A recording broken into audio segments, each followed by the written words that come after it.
welcome to the Keyboard Road Warrior with me, Movie Scouts 007, where we play Euro Truck Simulator 2 with a laptop and a keyboard. We leveled up to level 23 at the end of the last video, and you know what that means. Every single time we upgrade, we get a skill point. Well, I say every time up to level 36, we get to apply a skill point. And we get some upgrades, and those go to a level 30. So let's look at the skill point first. We're going to plonk that bad boy on long distance or fragile. Given our record, we're probably better going with long distance. So let's apply that to long distance. So we skill rank 4, that gives us deliveries up to 2,000 kilometers, and it gives us a 20% higher reward for delivery distances longer than 1,500. So we should see longer delivery journeys in the future. Right, let's go quickly look at the upgrades available to us. Wow, it's essentially a tyre. Everyone gets a Goodyear's tyre. Yeah, they've added an S to avoid getting sued by Goodyear. That's exciting. Okay, let us drive and let's get some rest and recoup. So we essentially have to take a right. Oh no, sorry. Actually no, we have to take a sharp left. Oh, parking brakes engaged. And we're essentially doing a Yui. Oh, do you know what? I think I could have taken that. Never mind.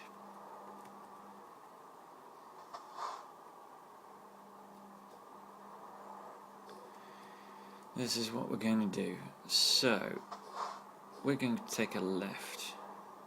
We're going to explore some more of the road that we wouldn't discover otherwise. We're going to take a Mercedes Actros. Oh, so we've got to get out of his way so we can go. That was bad. That was bad. That was my bad. That was completely my bad. Oh, and I didn't use the parking brake either, did I?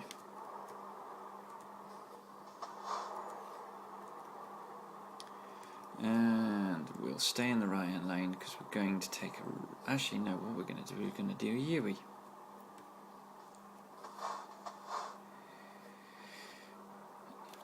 Let's see how boring it is to explore huge chunks of a city map, given that we are unlikely to return to Turku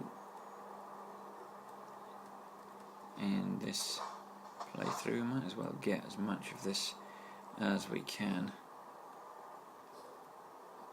Oh, did you see that bus pop in? Just to sort of pop into the map. Oh no!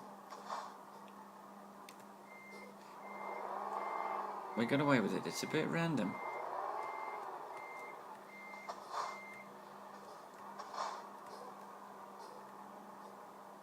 Parking brake.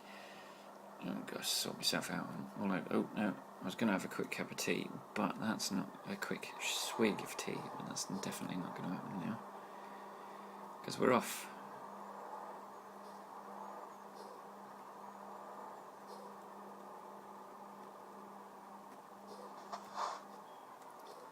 Alright, I'm pretty sure I just shot through a red light, so I'm confused as to how I got away with that. It seems... I wonder if the Scandinavian maps don't do it. Alright, let's maintain our wee truck. £6,767. So we've still got £304,000, that's okay. I think given that we've got some extra moolah, we're going to go to we're going to go to the truck dealership. And we're going to buy ourselves a new truck. So our nearest truck dealership here on his big truck dealership is in Kolding in Denmark. So let's buy online. Sleeper, let's customize it. Let's dump that engine. Confirm £80,184. Let's purchase. Warsaw. And boom. Okay. Purchase. Let's go for Amsterdam. Boom. So we've now got 144,000, which is kind of funny, because that's kind of what we need. Do you know what? Let's purchase one more, because we're going to sleep, which means that we are going to pick up probably that amount of money anyway. So we've got 63,000. We're going to get to the recruitment agencies now. So let's hire a driver. That's not good. That's okay. Ooh, Sabrina, the teenage witch, not looking very Sabrina-like, is going to Warsaw. Boom. And then what have we got? Ooh, it's now slim pickings. It's very slim pickings.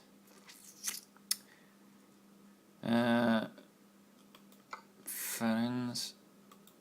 Let's purchase. Let's hire him, and let's stick him in Amsterdam. Oh no, yep, there. Alright. And let's put Philip. Let's put him in Edinburgh. Boom.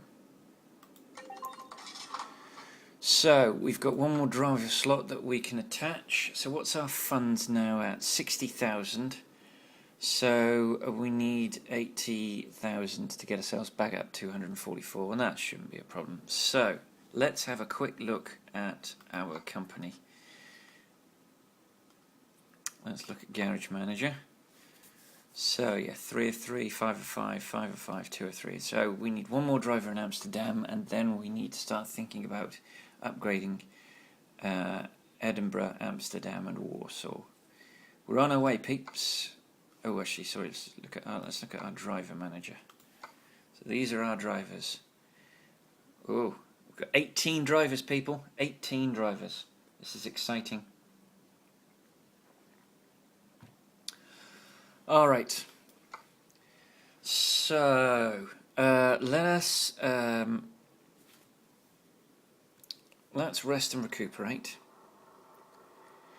and then we'll see where we are.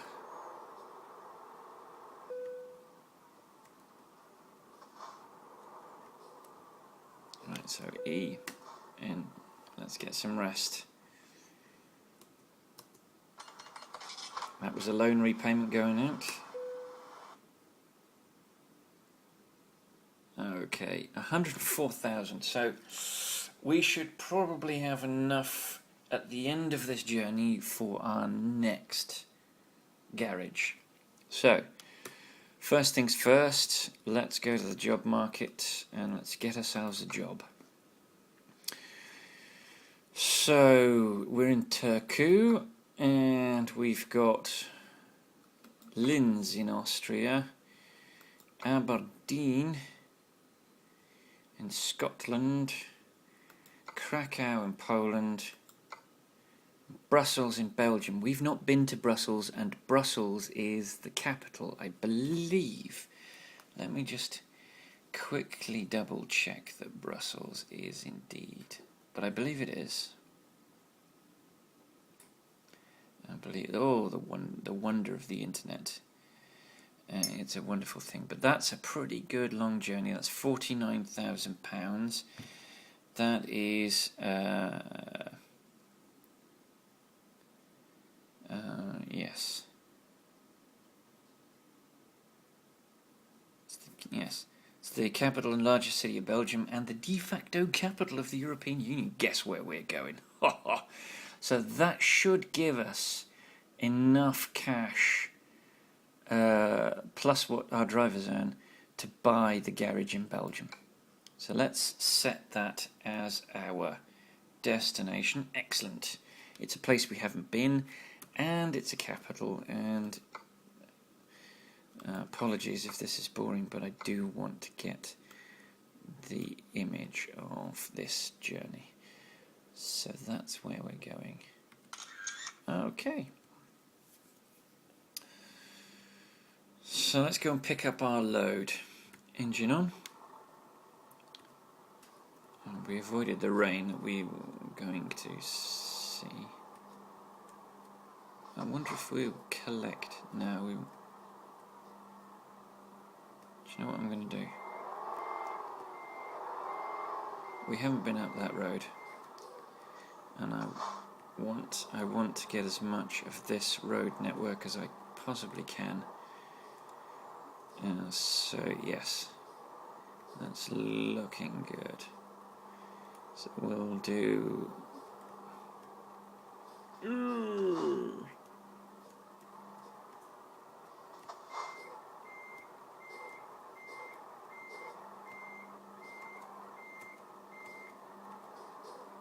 So hopefully when that little red tinge disappears from that corner, we should be able to go. So I'm going to get... Oh, and I think we're good. Yeah, we're good. So we're going to see if this is boring or not. But, oh crap. Yeah, I know. I just went through a red light. Okay. So that dipped us under 104,000 to 103. So, then down, we've got a bit of road here I haven't discovered. So let's go and get that. Oh, that was a bit of Colin McRae rally driving.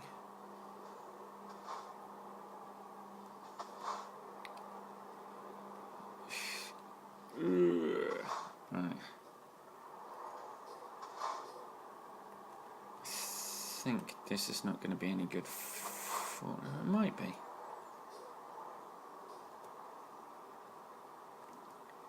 It might be. It might be. You never know. Oh, this guy is so slow.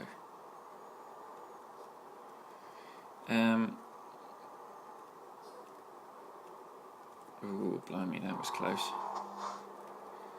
So, yes. We are taking some risks. But we haven't got the load on, so we can afford to take risks and still get that excellent rating. So...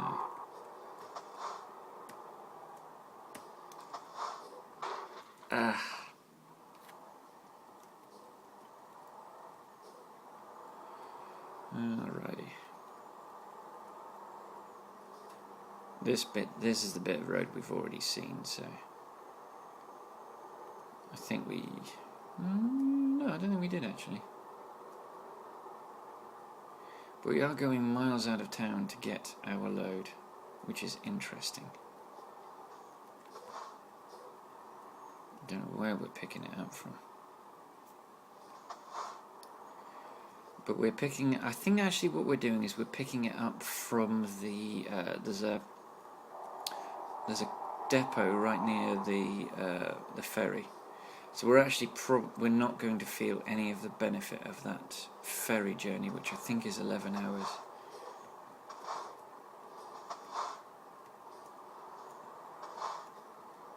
And that's a shame.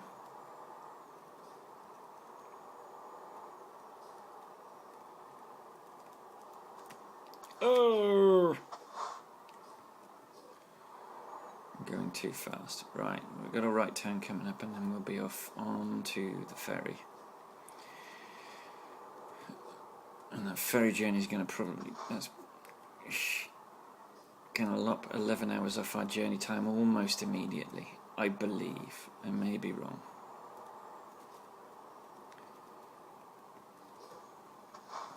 Right, let's collect our job to Brussels. So where is it? Okay, it's around the corner. Over the wood, around the corner.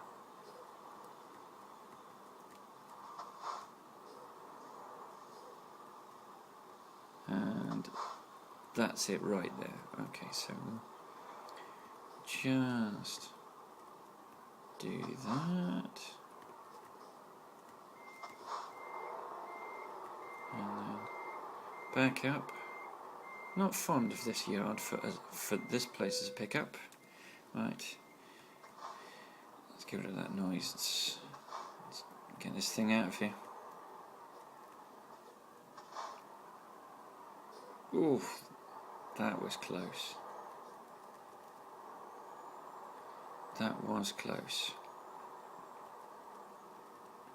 I don't like the exit on this yard either. It's not the worst exit on all of the yards. The worst exit is the sort of Georgian archway, which is my nemesis when it comes to exits. But there we go. So let's head to the ferry port. You can see we've got a nearly 37-hour journey.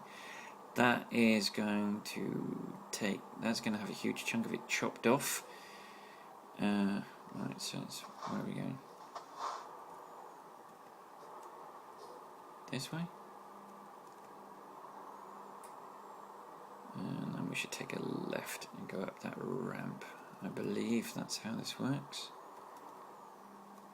That's a bit of a slalom. That can, if you've got a wide load or an extremely long load, you have to be careful with that one. I've got a long load here. I'm carrying I think a digger, a huge digger.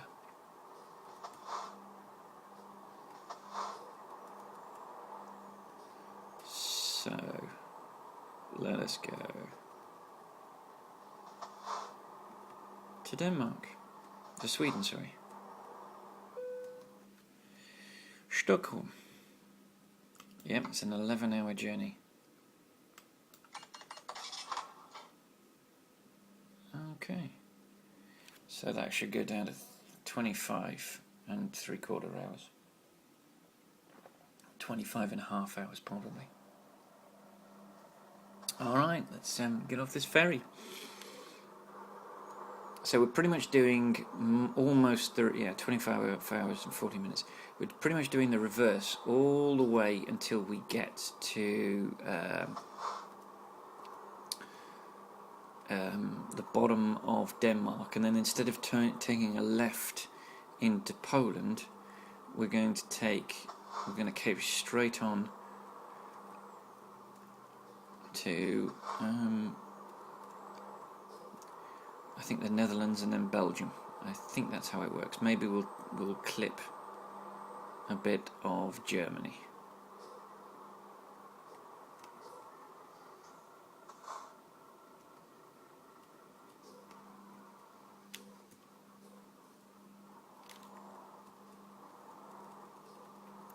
Oh, god damn it. Alright, that's done damage to the load. Yep. Fuck. I am never going to get an excellent in this game. I haven't got an excellent. I'm getting about 5% of my journeys are excellent because of stupid things like that.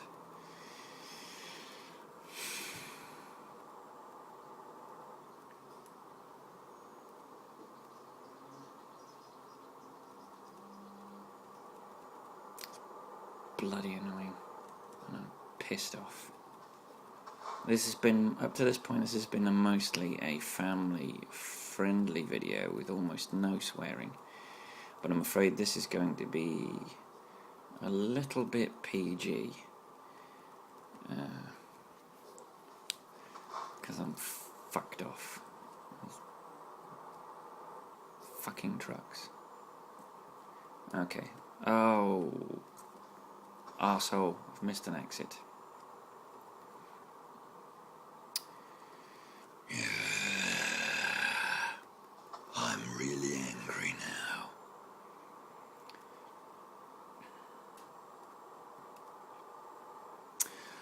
Okay, so today I'm going to talk about the FA Cup. It's the Football Association Cup. Football Association were the first organisation to ratify association football rules. They're the ones that kind of created the rules for the modern game of football as we know it, as it's played all over the world. Now, the modern game of football is administered by a douchebag in Switzerland. He's not Swiss, by the way, but he is an utter douchebag. And he stood unopposed at the last election to be leader of what's called the Fédération Internationale Football Association. It's the Federation of International Football Associations, FIFA. It should be based in the UK. It should be based in the birthplace of football, but no.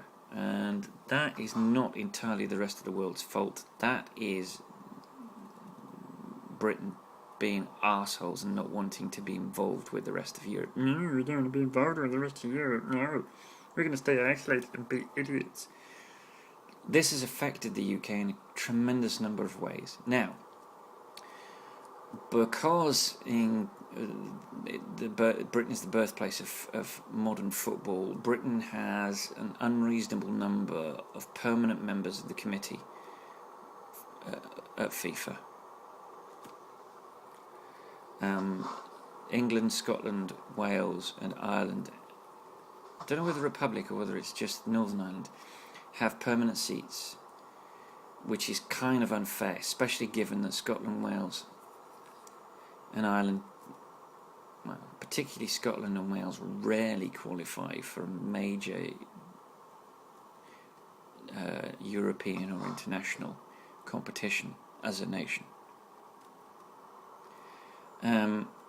But because Britain is the birthplace of football, we get that unreasonable benefit. It's one of the reasons why Olympic football Britain has only a couple of times fielded a football team at the Olympics. It's because the home nations, Scotland, Wales and the two islands, do not want to give up their special independent status, and they fear that a British team would undermine that. And this is utter hogwash and stupidity of the most petty and childish nature. And as a direct result, Scotland fielded no players for officially, although I think one or two players defied their associations and made themselves eligible for the British team at the 2012 Olympics. It's petty-minded stupidity, and it needs to stop. But anyway, football is controlled in Switzerland by a douchebag at the head of FIFA. The European football is controlled by a group called UEFA, the European Football Association. There are other associations, continental associations that administer football at a continental level, and then there are national football associations. Because it was the founding association and the birthplace of the rules of football, the FA is just the FA. So England is administered by the Football Association. Scotland's football is administered by the Scottish Football Association. Wales by the Welsh Football Association. Then there's one for Northern Ireland, and there's one for the Republic. Football differs from rugby. Rugby has one association for the whole of Ireland, whereas football is divided between Northern Ireland and the Republic of Ireland. The Football Association runs the oldest football cup competition in the world. The FA Cup, the Football Association Cup, is the oldest competition in the world for football. It was the only trophy until the Football League was founded, and it's an open in that anybody can play, and it starts with amateur teams, and then semi-pro teams join in the second round, and the third round professional teams join below the Premier League, and then and those teams not playing in Europe, and then Premier League teams that are playing in Europe get involved, and it's because of this amateur nature, this openness, where amateur teams can compete against semi-pro and pro teams. That's what makes it so exciting. You have this sort of giant killing thing where anybody can potentially win this cup. Now, that hadn't been the pattern until recently, and then a couple of teams that should probably not have been in contention to win have been in contention to win, and some have actually won it. And I think in the last 5 years, two teams that really don't belong at the head of top flight football have magically succeeded and won. Portsmouth won it in 2008 or 2009 or something, and then last year in 2013 it was won by Wigan. Wigan, incidentally, they got relegated. So they played in Europe from the Championship, which is the second tier of English professional football. The English football runs in leagues, which now for American audiences who are used to teams always being in one league or another, one division or another, in the UK and in fact in most European football, you're not guaranteed to stay in the division you're in. So in the Premier League, you have 20 teams, and the bottom the bottom 5 are guaranteed European football the following year. Then there is the FA Cup gets you a slot in Europe, as does the League Cup. The bottom 3 of the Premier League get relegated down to the second tier of English football, which is the Championship. The Championship is 22 teams.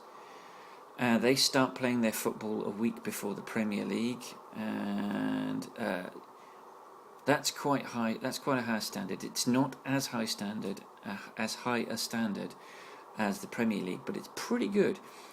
The Championship is probably better. I think the Championship is probably currently a league above what the Major League Soccer is at the moment. Now, that's not to demean American professional football. It's just that your league has started a long time ago, and it's not it's started recently. English football is probably one of the earliest leagues to be founded. It was founded. There are still a number of the founder members are still involved. Everton, Arsenal are founder members of the first English Football League. Then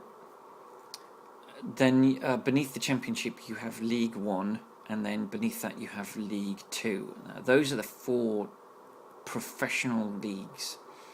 Below that you have what's called the Blue Square. Blue Square is just a sponsor.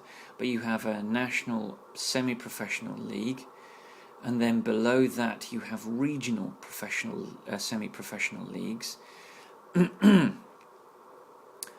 where the aim is to get into professional football. And the top the video games that are available for playing football, which are FIFA and Pro Evolution Soccer, English football takes its teams from those 4 divisions, but they aren't the only ones that are eligible to play in the FA Cup. As I said, every team is eligible to play. You register with the Football Association, you register your players, and you are eligible to play in the Football Association Cup.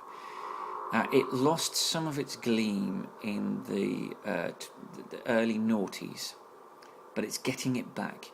The football,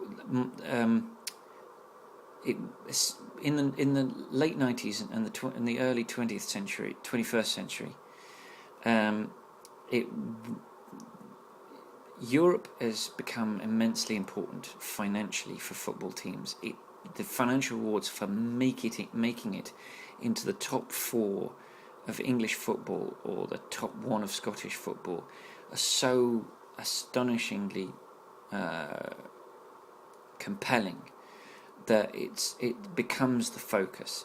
So teams were playing second string teams in the League Cup and the FA Cup, so that their top players could play in league games to ensure that they would that the team would qualify for the European Cup, or what the Champions League as it's now referred to. And that was a tragedy because it undermined. And in fact, Manchester United, who won the European Cup in 1999, in 2000, didn't play in the FA Cup. They relinquished they decided not to take part, but so that they could take part in something called the World Club Cup. It was a PR disaster for Manchester United. They didn't make it to the final. They didn't win the competition, and they lost a lot of friends. And I think there wasn't a great deal of animosity towards Manchester United unless you were a follower of Manchester City or Liverpool. They expanded that dislike in 2000 with their decision to not take part in the FA Cup. They're constantly winning everything in sight, then further expanded that. There's nothing more boring than one team winning everything. As a Liverpool supporter, I suffered that kind of animosity in my teens and 20s, because when I was a teen and when I was in my 20s, Liverpool were winning absolutely everything. I think in the 1980s, Liverpool won the league 8 times, and I think Everton were the only other team to win in the 80s. I think they won it twice. I think I'd have to double check, but we were utterly dominant. I keep doing that. I wasn't on the pitch. I was a teenager. I was a spotty, skinny, unfit teenager in the 80s, and had nothing to do with the football team. So Liverpool were dominant, absolutely dominant. They were winning everything in sight. They won 3 European Cups in the 80s, which became the Champions League. And when they did it, you had to have won your domestic league. You had to have won it. One team from every country.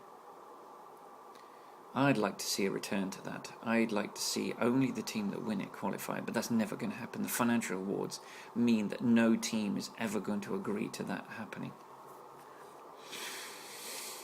So there's that. So anyway, the FA Cup is a fantastic competition, and we've won it quite a few times in my lifetime. I think we've won it 4 or 5 times in my lifetime.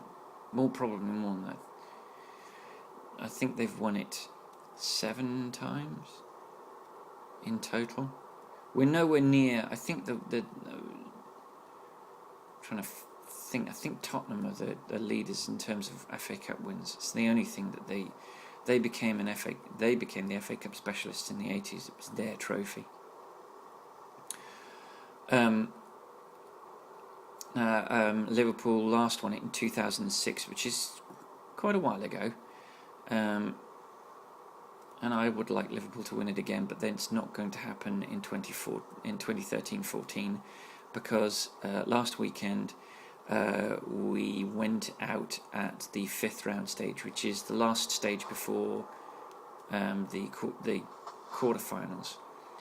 You got quarterfinal, first, second, third, fourth, 5th rounds, then the quarterfinals, then a semi-final, then the final itself. The final is held at Wembley. I would prefer to see the quarterfinals not being held at a large neutral ground, somewhere like Old Trafford or the Emirates, or a big stadium, but not Wembley. The kind of Millennium Stadium would be perfect, but while Wembley was being deconstructed and rebuilt, the Millennium Stadium became the destination. And in fact, when we won, no, don't go backwards. That's it. That's it. That's it. Keep going. Keep going. Keep going. Keep going. Keep going. Keep going. There we go. Nearly. Nearly. Nearly. Nearly. We've done a bit more damage to our truck, I think. I don't know. We got away with that somehow. It'll be 2% or 3% by the time we get into the flipping yard, as it always is. Anyway, so yes, in 2001, Liverpool won 3 domestic trophies. They won we won two domestic and a European trophy. We won the UEFA Cup, we won the League Cup, and we won the FA Cup. We beat Birmingham to win the League Cup. We beat Arsenal to win the FA Cup, and we beat a European team who I have never heard of before or since, to win the UEFA Cup. And we played the League Cup and FA Cup finals at the Millennium Stadium in Cardiff. And then in 2006 we won the FA Cup, and again that was at the Millennium Stadium. We haven't played at Wembley since. It's been because we haven't been. The only other reason to play at Wembley would be a playoff for promotion from either League 1, a League 2, League 1, or the Championship, or the League Cup, the FA Cup, or the Community Shield. The Community Shield is played between the winners of the League and the winners of the FA Cup. Now, if the winners of the League also won the FA Cup, then it's the team that was in the final of the FA Cup that plays them. So in the instance of a double, then that would be the solution. The reason I want to talk about the FA Cup is because I was pleased to see the Liverpool players actually upset about not being in the FA Cup. It's one of those things. English football has got a lot of foreign players in it nowadays. I remember when I was a teenager, a foreign player coming to play in English football was a big deal because it was unheard of and it was unusual. I remember particularly 2 Argentinian players came to play for Tottenham Hotspur, a guy called Ricky Villa and another guy called Osvaldo Ardiles. So Villa and Ardiles were a big deal in the 80s. Unfortunately, in 1982, Argentina decided to make the stupid decision of invading the Falkland Islands, and those 2 Argentinian players suffered a great deal. In fact, actually, Osvaldo Ardiles, because he had a relative involved in the conflict, made the choice to leave the UK. But Ricardo Villa, to his eternal credit, stayed. And he did, although initially he got a lot of abuse because of his nationality, actually he ended up with a lot of credit. He ended up with a lot of support. People actually ended up quite liking him because of his decision to stay, because of his decision that he was going to be above politics and above nationalism, and he was all about football. And I actually quite admired the guy. And I don't know what's happened to him since. I don't know whether he's still alive or not. But he was he seemed like a really nice guy. Never met him personally, as you would imagine, so I've got no idea what he was actually like as a person, but he seemed to be quite a nice guy. So I've got to find a rest spot in the next. I'm going to look at the map because I need to find a rest spot soon, because I'm going to have to split this video up at some point. And I did just pass a rest spot. Now, I could hang on to Mount. No.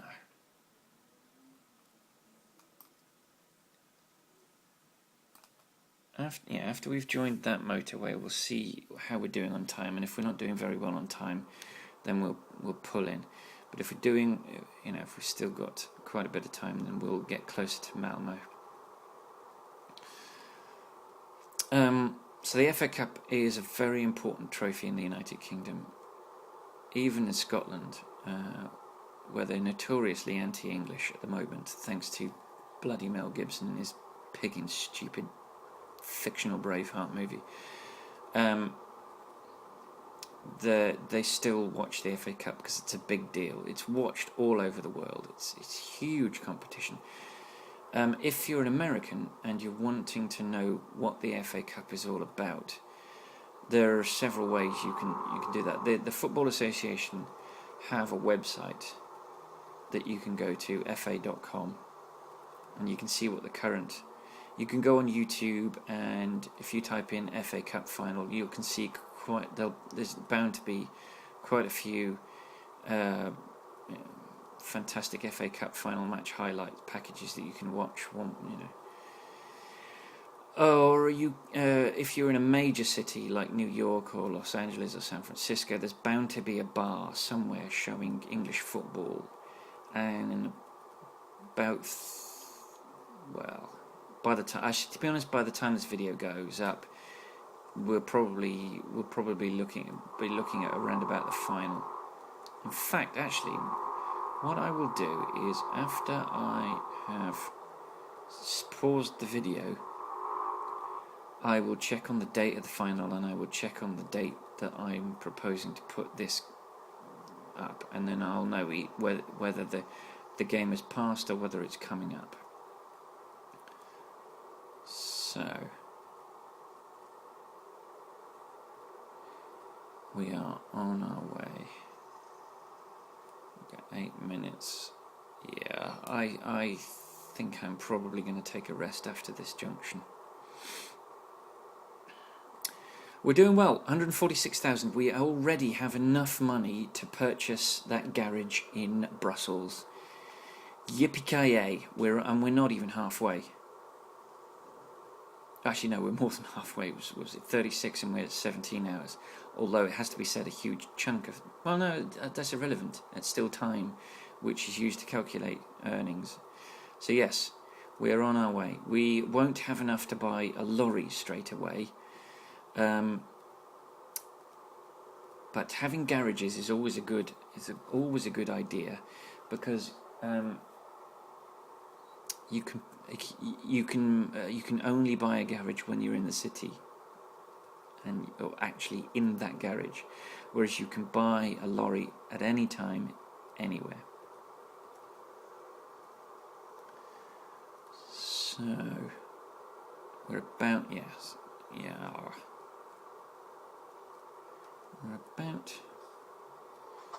we couldn't do anything. We couldn't do anything else anyway, which is all right.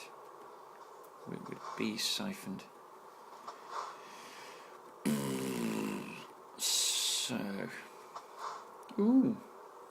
this is an interesting style of junction. And this is a ProMods junction because we're still in Scandinavia. I've been keeping up. I regularly visit the ProMods website, and they periodically put photographs of cities and roads that they are constructing, and it's fantastic. And they're doing some stuff for the UK, which is excellent. 3-level road junctions, which is fantastic. Ooh, Henry has earned us some cash. Joe, we've got now so many drivers that I can't remember. I could remember all of the drivers and where they were relatively, but we've now got 18, 19 drivers. I haven't got a clue who's who and what's what anymore. I haven't been keeping a close eye on it. To be honest, what I should be doing is between every journey I should be checking out the drivers, and I think that's what we might start doing at the beginning of every drive while we're doing the rest and recoup and the repairs. We'll start visiting the garage, the drivers, and see how they're doing, what level they're at, what they're earning, what they're bringing to the party. It's something we should have been doing straight away. Okay, so this is our rest spot. So let's get in. Actually, let's just double check. Let's get some fuel. We've kind of got 3 hours. We've got 50 hours to do this and 17 hours. So yeah, we've got bags of time. I can have a rest. Right, engine off. Let's fill it with fuel. We shouldn't need to put too much in. we put a ton in before we left Sweden. So yeah, £552, 418. So that's about half what we had to put in when we were last in Sweden. So let's take a rest.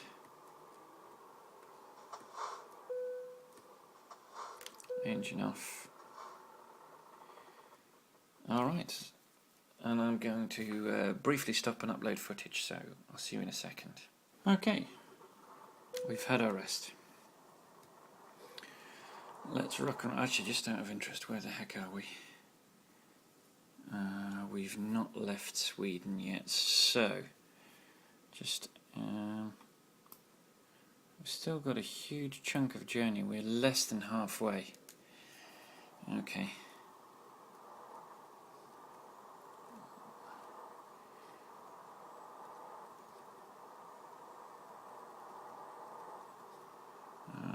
Let's get back on the road and let's get.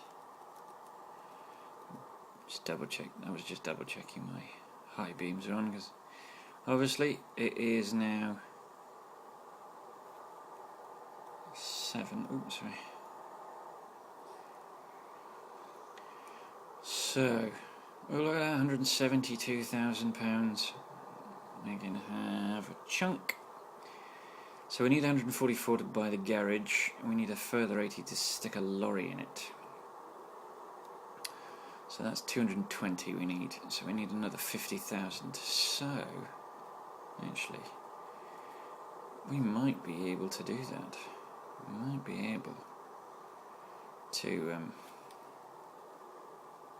So 41 hours left to do this, and it's 16 hours of driving left.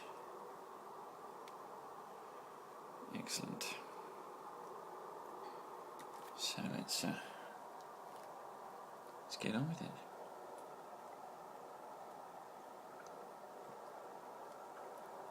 Sorry, take a sip of tea because I'm talking a lot, and so my throat gets quite dry. So my beloved Liverpool are out. We've played Arsenal. It was Arsenal that knocked us out, and we've played Arsenal 3 times this season. We got beaten comprehensively by them at the beginning of the season at the Emirates, their ground, and then there's a huge chunk of the season occurred, and then 2 weeks ago, a week and a half ago, we played them in the league, and we at Anfield, which is the home ground of Liverpool Football Club, and we demolished them 5-1. To be honest, this is the measure of the dominance that everyone involved in the team was gutted to have conceded a goal, and it was a free kick. It was a silly tackle inside the box, which yielded. Sorry, it wasn't a free kick. It was a penalty. It was a silly tackle that yielded them an opportunity to have a shot at goal, which they had been resolutely denied from most of the game. So we utterly demolished them at Anfield, and then we had a midweek game against Fulham, a league game, and then slow down for the toll booth. Then we played them in the FA Cup. We lost 2-1. We were 2-0 down, and then got a penalty. Now it's a bit contentious, this game, because Liverpool were denied a stone cold 24-carat ocean-going penalty by Howard Webb. Now, I don't know much about Howard Webb, and I didn't realise that he had a perceived vendetta against Liverpool. I still don't think he has a vendetta against Liverpool. I think that is the seemingly ingrained persecution complex that Liverpool has developed over the last 20 years. I don't think it's as bad as the persecution complex that Millwall Football Club have. Their motto at the moment seems to be "everybody hates us, we don't care," which is kind of juvenile and pathetic.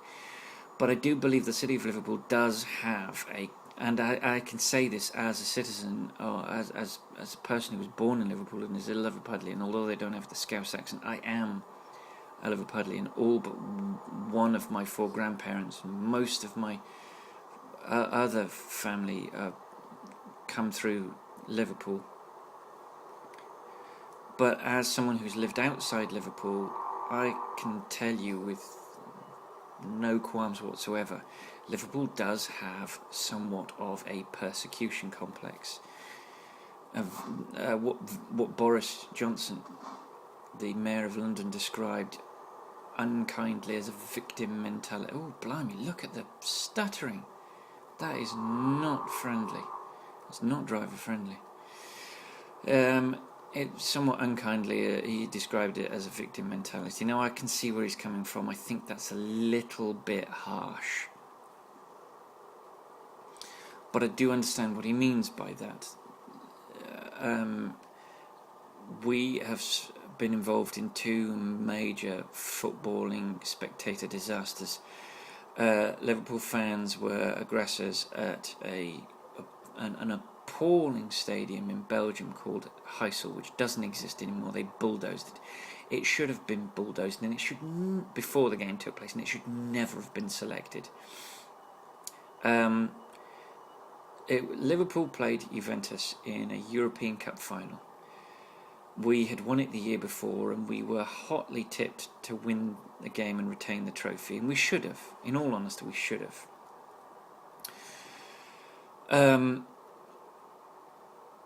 Now, what happened was there was a stand between the Liverpool fans and the Juventus fans that was given over to locals. The stadium being in Belgium, it was given over to Belgians. Belgians didn't give a rat's ass about this game, and so of course they did what every selfish, greedy person does, which I wouldn't exclude myself from. I probably would have done the same thing myself. Actually, no, I wouldn't. I would have wanted to have watched Liverpool Juventus as a neutral. It would be like watching Juventus play Barcelona, because that's what Liverpool were at the time. They were undeniable giants of international football.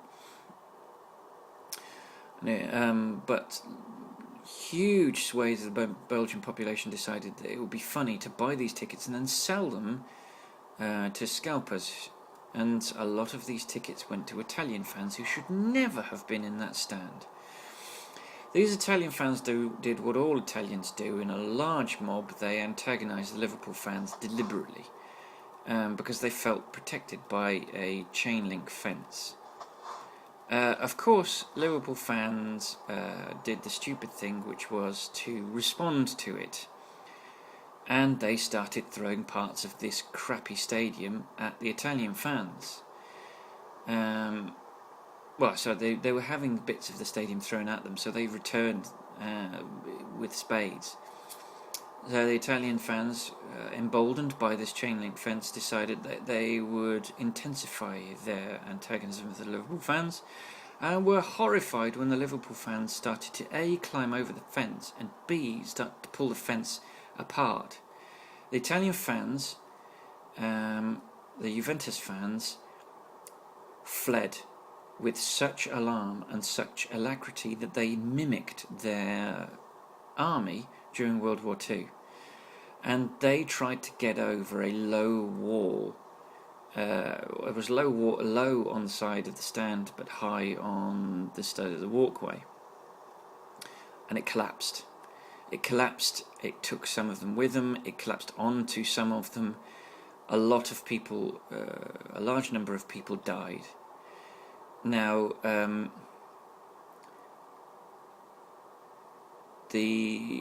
all of the authorities involved decided to automatically blame the Liverpool fans unilaterally, without investigation. They decided it was the Liverpool fans' fault. Italian Juventus fans, to this day, still blame the Liverpool fans entirely, even though forensic evidence has described this stadium as unsuitable for one fan, never mind the thousands that were in attendance. This thing was a concrete crumbling mess that should have been demolished. The Prime Minister at the time, Margaret Thatcher, hated football with a venomous vengeance. Anything that she could do to undermine football, she would do. She hated football. In fact, I think she hated sport. It's although I think that Margaret Thatcher has been unfairly vilified for a lot of things, I think this is one of the areas where every bit of vilification she received was thoroughly deserved. She tried. There was at the time Liverpool were going to face some sanctions. Margaret Thatcher was quite happy for English football teams to never play in Europe again. In fact, she was pushing for that. In the end, the sanction was 5 years. English football teams were not allowed to play in Europe for 5 years. So this had an impact on several teams, most notably Everton, who had been eligible to play in the European Cup the following year, and they were denied the opportunity to do so. This is one of the reasons that in the 90s Everton fans started to really hate Liverpool Football Club.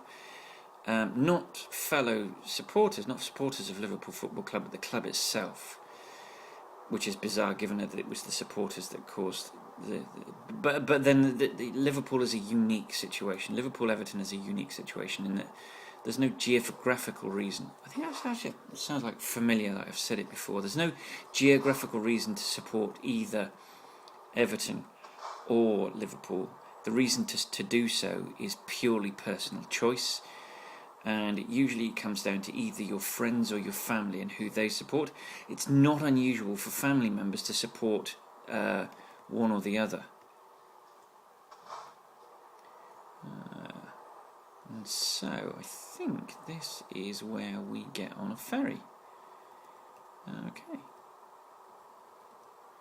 Indeed. So we're going to... What a shame. I got slightly interrupted, which is why the screen jumped. And there's the ferry we're climbing onto. It's a shame we couldn't get to this ferry before the interruption. And there we are, we're getting on this, so we're getting another break. This is probably going to be a short break. It's not going to be like the 11-hour break that we got at Turku. So, yeah, 45 minutes, I thought so. It's a tiny little journey.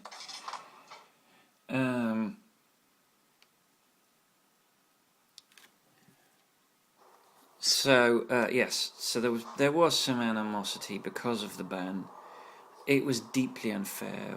The ban should have been fought.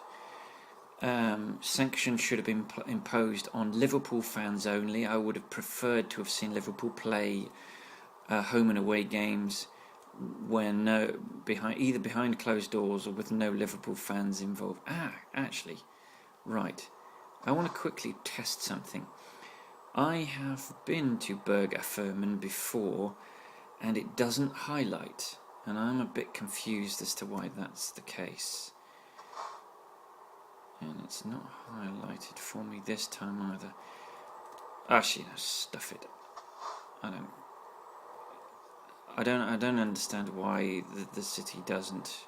It's not a city; it's a location. But I don't understand why it doesn't light up. But we'll choose it as a destination at another time. Oh, we just got a chunk of money. We're up to 180, so we need another 40k in order to buy a lorry as well as the garage in Brussels. So that's good. So,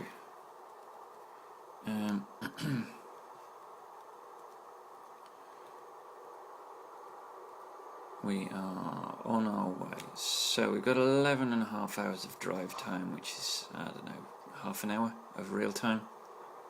We'll see. And then we shall have our next garage. So we started off with Liverpool, then we got Berlin, then we added Warsaw, which was 3, then we added Edinburgh, which is 4, and Amsterdam's 5. So 6. Brussels will be our 6th. Oh, you're kidding me. Right, okay. let's... I wonder if that's because the lorry's travelling slow, or is the game just trolling me?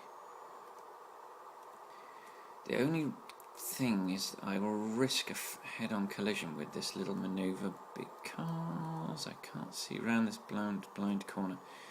But okay, so far. Will I get past the truck? Yes, I will. A Scania.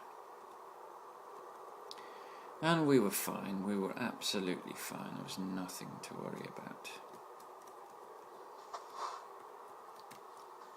That little bit of road always foxes me because it looks like you're being... the number of times I've nearly gone up the wrong way. Oh, 181. We've got some more money. This is all good. This is all good. This is all... You can see why it's an imperative to get garages and to get drivers as quickly as you can. It's always a good idea to do so. I know it can be vastly entertaining to watch people drive like a kamikaze, World War II Japanese kamikaze pilot, but it's counterproductive to the playing of the game, the building of the empire, which is half the game. Half the game is building the empire. You spent you plot which cities you're going to put a garage in. You plot which cities you're driving to, and when you place a garage, you plot where to put those funds.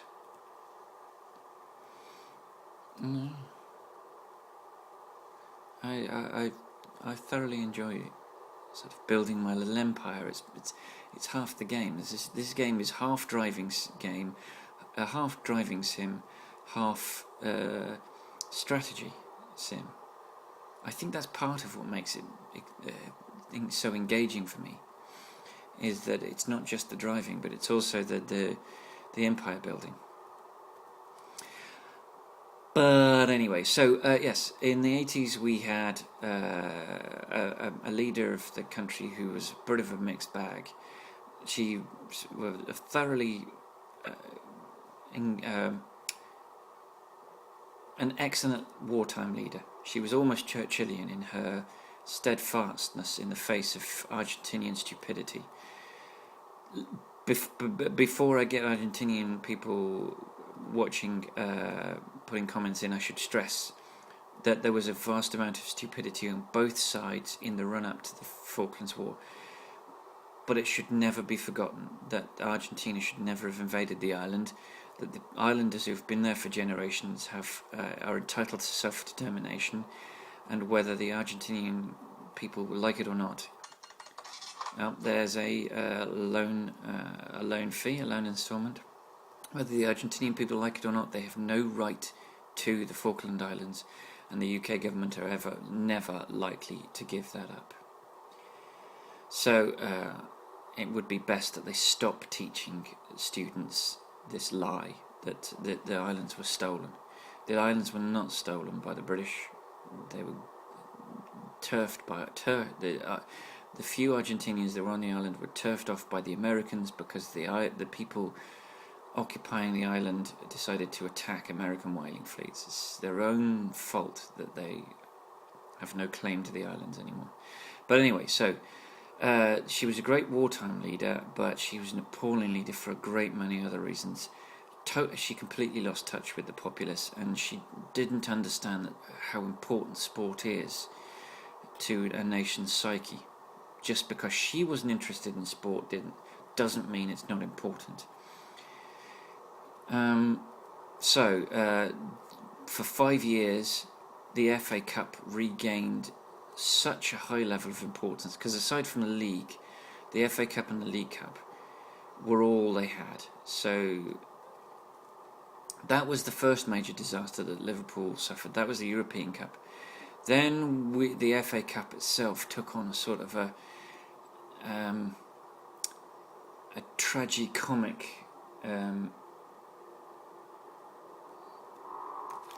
kind of importance, because it was in an FA Cup semi-final against Nottingham Forest being played at Sheffield Wednesday's ground of Hillsborough, that Liverpool's second and probably most tragic event took place.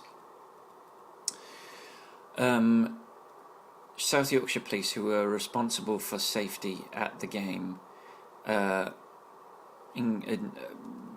took several calamitous decisions which resulted in the death of 96 Liverpool fans. They opened a gate they should never have opened to relieve a crush that was of their own making.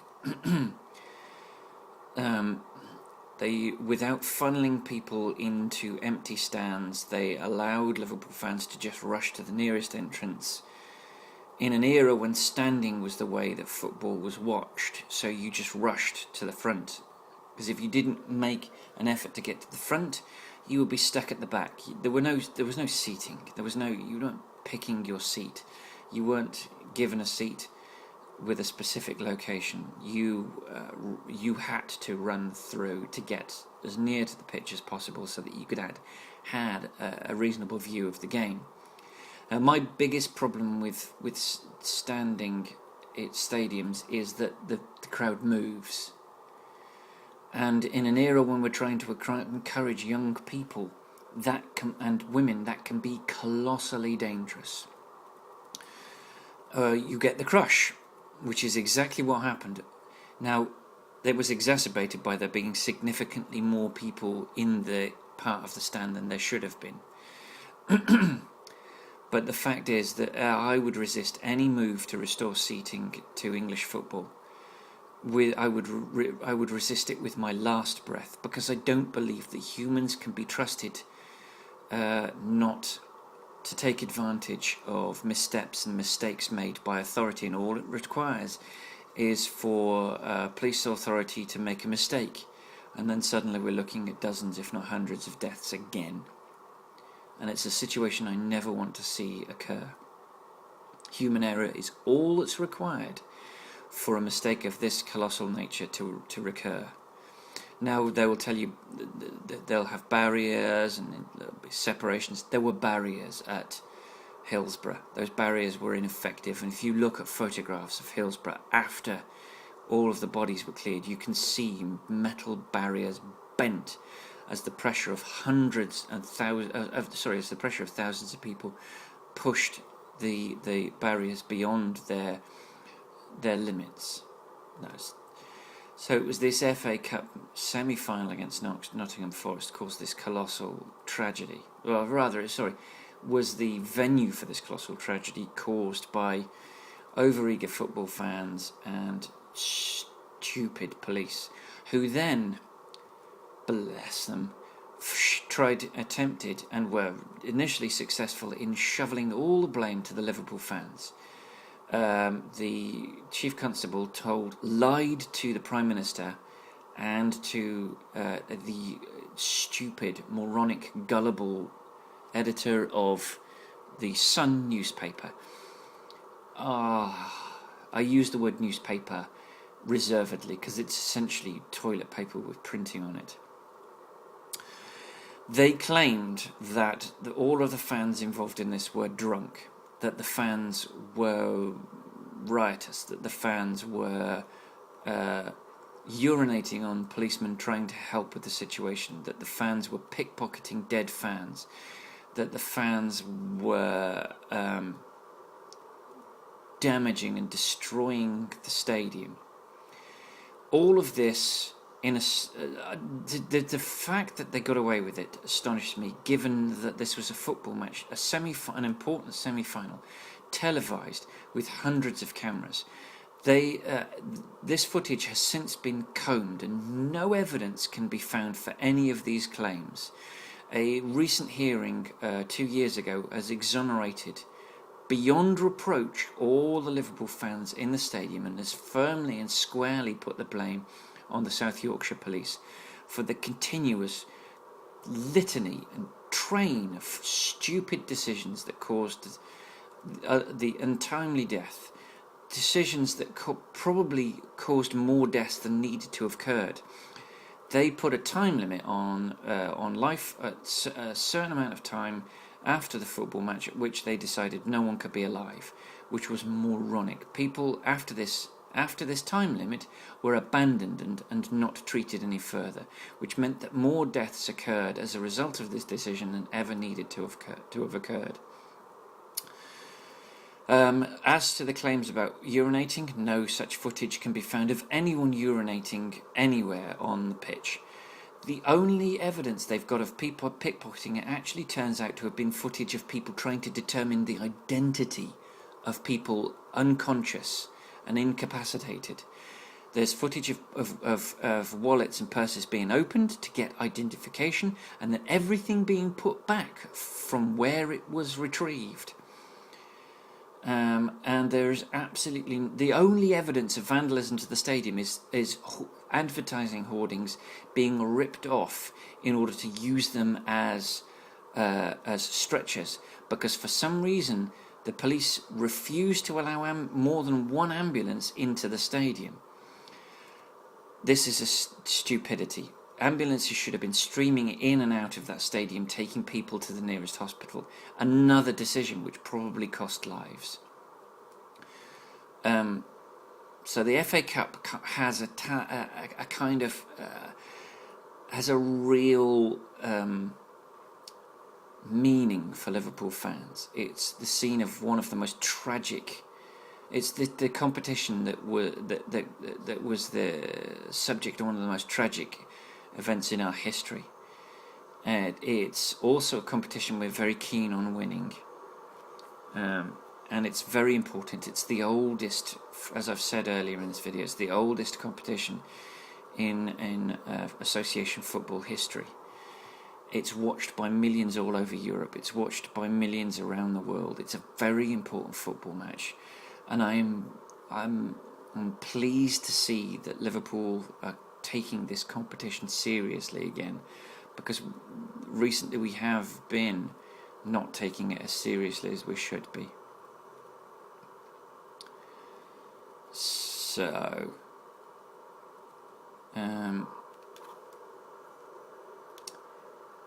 we are but 6 hours of in-game time away from our destination, Brussels. 6 hours of in-game time from ending this, and we are but one at the beginning of the next. We are but one video away from adding to our portfolio of garages, which is what we will do at the beginning of the next video.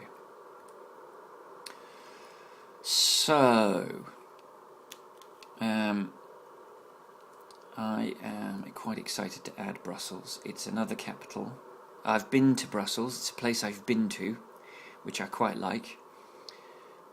So if we're looking at the places that we visited in this game, I have been to Budapest.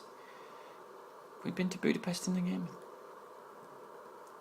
I actually erroneously decided that I'd visited Budapest and we had a garage there, and of course we don't. Idiot. But we will get a garage in Budapest. So I've visited London. I visited Portsmouth and Southampton. I visited, obviously I visited Liverpool countless times. I was born there. London, I've lived in London. I have visited Paris. Have we visited Paris in game? I'm not sure we visited Paris in game in this. I haven't been to Berlin yet. I've been to Munich. I'm not sure whether we visited Munich in game in this profile. But yeah, so Brussels I've definitely been to. One of my best friends in the world got married at the beginning of last year, and we went to his stag do is in Brussels, and I thoroughly enjoyed it. I tell you what, if you are into beer, Brussels is a haven. I really liked Brussels. I would like to take my brother to Brussels. Now that he's not married and he's not got the business that he was running, I think they're letting me out. Good. Right. That's wonderful. Thank you very much. He is free to sort of go and do things, and I would like him to come with his son and visit us in London so that we can go and do things like I want to take him on the London Eye, and I'd like to take them to the Science Museum because I think that would be fun. There's a lot of stuff in there that you can do with kids. And I'd also like to take my brother to Brussels because I think a beer drinking haven would be just up his alley. So yes, my brother's going through a bit of a rough time at the moment. He's suffering from a significant trauma in his married life, in that his wife has decided to call time on their marriage, and is applying for majority custody of their little boy, which I think is deeply unfair, given that my brother has been the majority carer for my little nephew for quite some time now, and my brother is deeply, passionately proud of his little boy and loves him to bits and is so proud of him, and he's definitely a daddy's boy. It might have a positive impact on his relationship with the lad, because it tends to be the main carer ends up suffering in comparison with so his wife may not benefit from sort of looking after the boy Monday to Friday, but I don't think my brother cares. I think my brother wants to spend as much time with his little boy as is possible, and his wife has decided to move back to Cheltenham, which is miles away from where my brother lives. My brother lives near Cirencester. It's a bit of a haul when you're unemployed, as my brother is at the moment. But there we go. It's a situation that I've been unable to sort of comfort my brother through, because I'm the wrong side of the planet. He doesn't have Skype, which is an annoyance, and so I can't chat to him. So yes, I was kind of hoping that my mother would get Skype so that we could have sort of family Skype sessions, but 8 months in and they still haven't sorted it out, and I can't do it for them. They've got to do it themselves. So it's going to be likely that I won't speak to them until I get back to the UK, but I am going to go and spend some time over there. So that's all good. But so back to the FA Cup. So the FA Cup's a fantastic cup competition. It's quite a recognisable trophy. It's got a very distinctive look to it. Although it has to be said that the current trophy is different, slightly different from the original trophy, it is still a very recognisable trophy. Recognisable not just to people in the UK, but also to people in Europe and South America, where English football is viewed as the pinnacle of domestic football. It is. I don't know why I should be proud of English football being important, given that nowadays a significant number of the players aren't actually British, never mind English. But it is one of those things. The game has been important enough in the past to garner the interest of foreign players, and that interest developed into a significant television contract, and that television contract has enabled teams to purchase even more European players. And of course the stupidity of domestic football has meant that English players are significantly overvalued, ridiculously overvalued. I don't know why an English team would buy an English player, and it's no wonder English players don't go abroad. They're too bloody expensive, and it's a situation that needs to change. English players need to go abroad and play in foreign teams. I'd like to see more English players follow Welsh the example of Welsh player Gareth Bale. Mind you, Gareth Bale is a significant talent, but he's gone over to play for Real Madrid. But we've had the odd occasion of English player go abroad. I remember Gaza,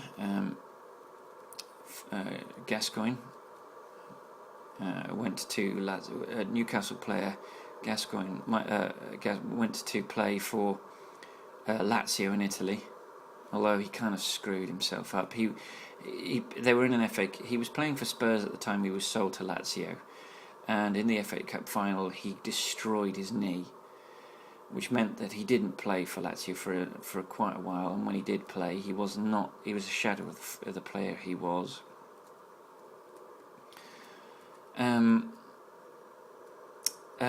Beckham obviously went to Real Madrid and AC Milan and Paris Saint-Germain, and most famously in America he went to LA to play for the Galaxy.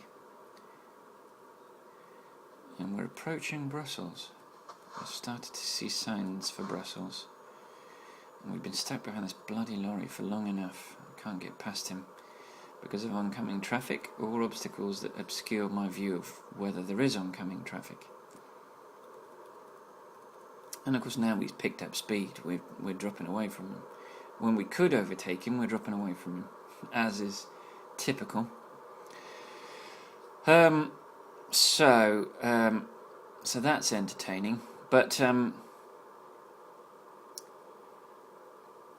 English footballers going abroad would be good for the national team. It's not good for domestic teams, obviously. All we need, domestic teams need to get. Oh, blimey, okay. English domestic teams need to get realistic about the value of in British team players. An hour and a half. Okay, we need to get. Whoa. We need to have a rest. Look at that, 193,000. We are well on our way. What the? Come on.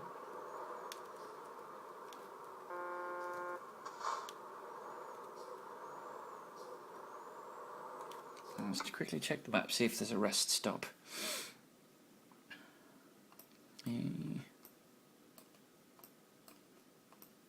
Yes, there is, thankfully. Right, so we cannot do what we normally do, which is to ignore the rest stops. So we've got bags of time. We've got 30 hours to make this delivery, and we're going to do it in 13, given that we're going to sleep.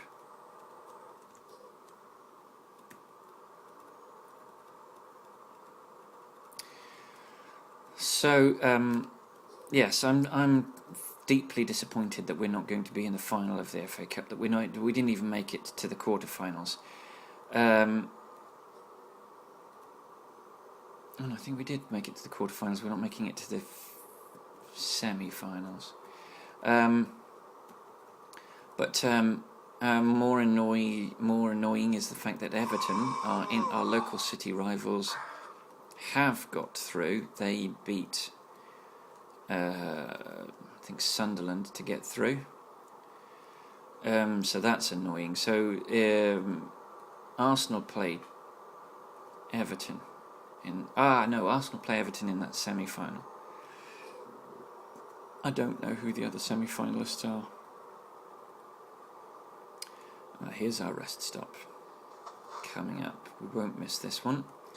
Will we have to cross the road to get to it though? That's the question. Sometimes you have to cross the road to get to it, and that can be a pain in the arse for the parking. And yes, we do have to cross the road. Okay. Let's see if we can manage this without making a tit of ourselves. Yes. Boom. God, 3 in the morning. Excellent. £207,000. Well, right, let's just top up with fuel just a little bit. We shouldn't need much. because we did top up in Sweden. And there we go, £396 and 350 litres, as I said. Not much. Right, so this is going to be entertaining because we have to join the road. So, well, alright, going ahead. But there's a stream of traffic. So we're very close to Brussels now. In fact, I think we're at the Netherlands Belgium border. There we go, we're out. Yep, this is the Netherlands-Belgium border. You can see the Netherlands flag there. It's red, white, and then blue stripes. And there is the Belgian flag, black, yellow, and green, red vertical stripes, whereas the Netherlands one is horizontal. And that's so we're now in Belgium. So we're quite close. Ooh, this is a bit of a risk. Could backfire. And typically this truck is accelerating as we're accelerating past him, even though we have been we've been feathering our acceleration. I say feathering, I've been tapping the accelerator, which is all I can do. Tapping the W key, which is all I can do. Oh, there's another overtaking manoeuvre going on in front of me. Will this result in an accident, a head-on collision? We're about to find out. We're going to try at 2. And are we good? Yes, we made it. Oh, we made it just in time. I don't like getting stuck behind traffic. It's not very entertaining for you guys. I don't mind it when I'm on my private profile, ironically. Although obviously the tippity tapping of the W key is a bit irritating. It'll be less irritating when I've got an accelerator rather than a single key. But that's nothing I can do about for another 3 months. So that's all we can do.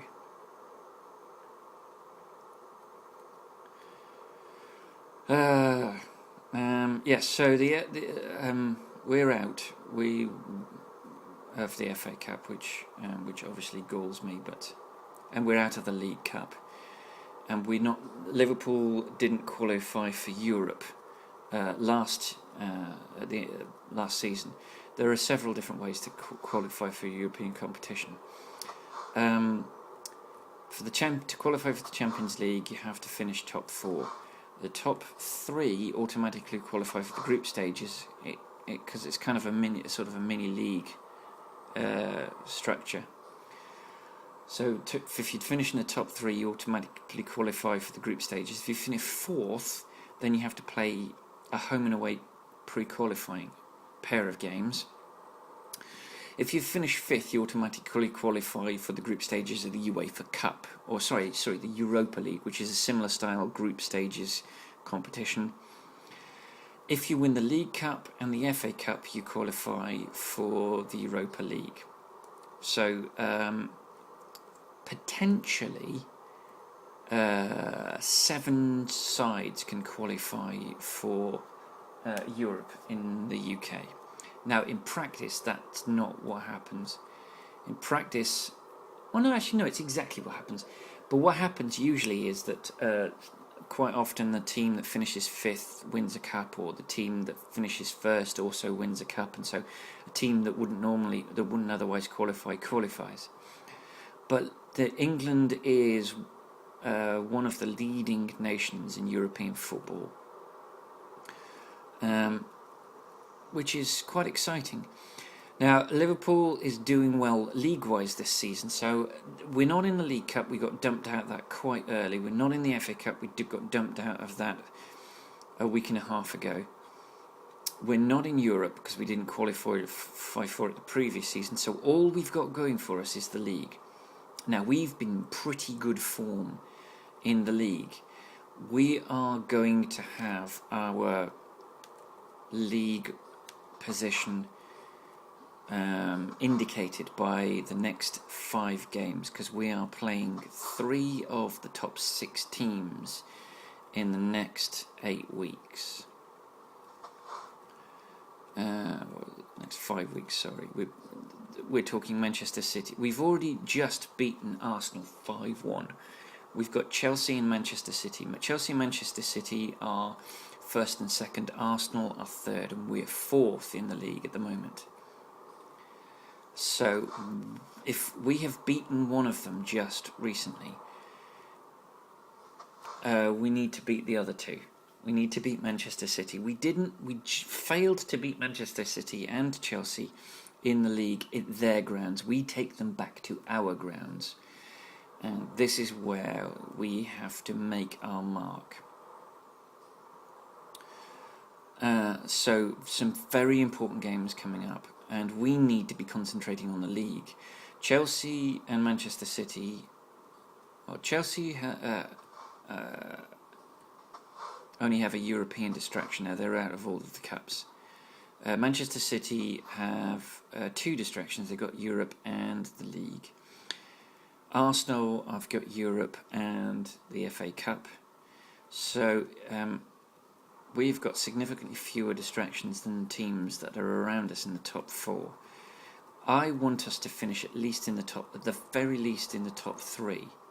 Hang on, let's have a quick look at Brussels.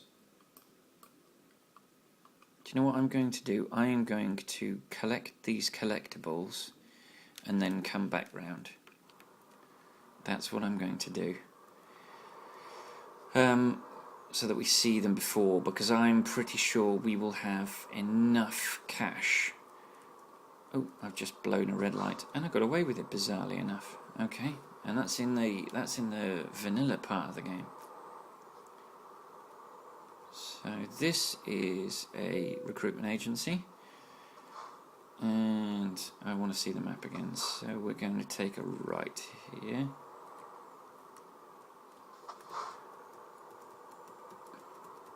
I want Liverpool to finish in the top 3, because then we don't have to faff around with those 2 extra pre-qualifying games. I want us to do well. Yes, now there we went through a yellow to red and we got penalised. Okay, that's curious. So I want us to be in Europe, because it gives and it's an Iveco dealership. Because it allows us to recruit. It allows us to recruit players that might not otherwise come to us. And the reason it will do that is because we will be playing in the very upper echelons of domestic club competition, continental competition. Sorry, we will be playing in the Champions League. Which is the competition that everybody wants to play in, and it's the competition that Liverpool won in 2005 in a spectacular fashion. It's the competition we reached in the final in 2007 and then threw away. But, you know, can't win everything.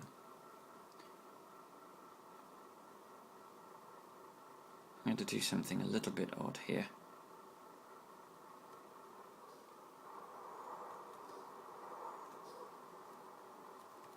Yeah, no, that didn't do what I hoped it would do. Okay, that's fine.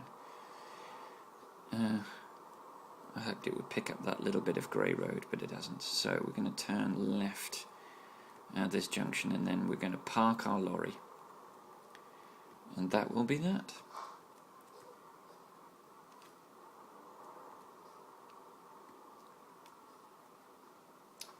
So that's my hope for Liverpool. One of the things I want Liverpool to win is what's called the Golden Treble. We've in 2001 we won a treble, but it wasn't what's called the Golden Treble because it didn't include the league, which is possibly the most difficult to get because you have to do it over 38 games consistently. So if we could win the Golden Treble, which is the FA Cup, the league, and a European trophy. That would be fantastic. The ideal is to win 4 trophies, and it's not been done by any English club. And that is the Golden Treble plus the League Cup. Oh no.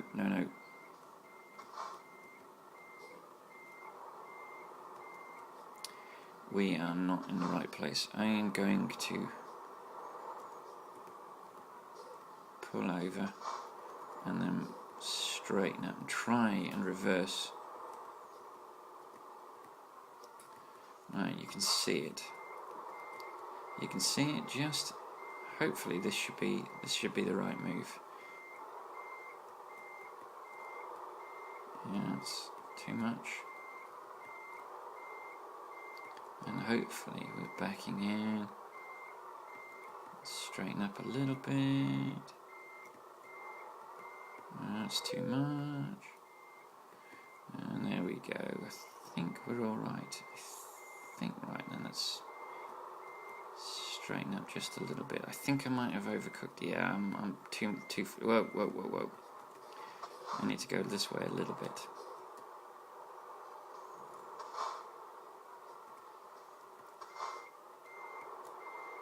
And hopefully that will do it. Hopefully we will get the green. There we go. We got the green. Right then. So, parking brake on. Engine off. Unhook that trailer. Good work, thanks to my stupidity. And distance driven, 1,558 kilometres. So we got the bonus for the skill rank 4 for the long distance, because we're over 1,500k. Time taken, 50 hours. Fuel consumed, 614.8 litres. Base reward of 1,558 kilometres. Base reward was £28,625 with an XP bonus of 1,558 XP. Proficiency bonus for level 23, £9,875. Long distance delivery bonus for skill rank 4 of £5,454. And you'll notice that the money for the next one is the same, but for the experience it's plus 389 XP. So, high value cargo bonus, skill rank 4, £5,454, exactly as the long delivery bonus in monetary terms, but a significantly lower XP bonus of 280 XP. Then the 45 XP for parking, which mitigates the damage penalty for 2%, which cost us £210 and 21 XP. That gives us a grand total of £49,198 and 2,251 XP for our journey. We're still a level 23 master. We'll probably be for another couple of levels, but we've taken a huge chunk, over a third out of level 23, which is not bad. This gives us a profile lifetime XP of 61,285, and we're still aiming at that. That's 62,500 XP for level 24. But this has been entertaining. It's been entertaining talking about football, which is a subject I love. It's a sport that I'm utterly shite at, but I adore. Anyway, so if you've watched this from the beginning, or if you watched any portion of this, thank you so much for doing so. And until I see you in the next video, hopefully I'll see you on the road.